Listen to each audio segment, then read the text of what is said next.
Supreme Court ng sentensyang kamatayan o death row si Ramon Pascual.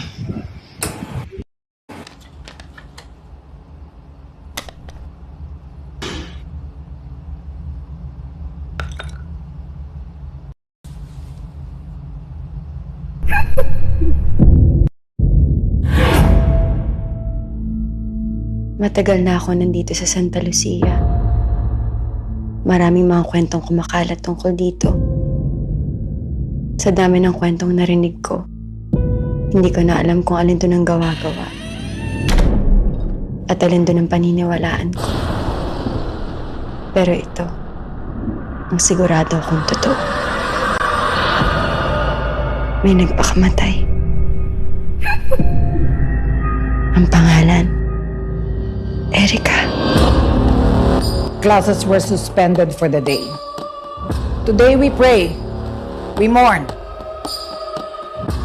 Ano nangyari kay Erica? May namatay dito ng gabi yun. Kung manggugulo ka lang habang ang iba ay nagluluksa, bibigyan kita ng muling pagkakataon. Magdasal ka, Patricia, para matahimik ang konsensya mo. Magandang gabi, Eri. Labas tayo dito, Miss Pat. Saan tayo pupunta? Gusto mo pa rin bang sumama? Kung pwede lang sanang lumabas dito.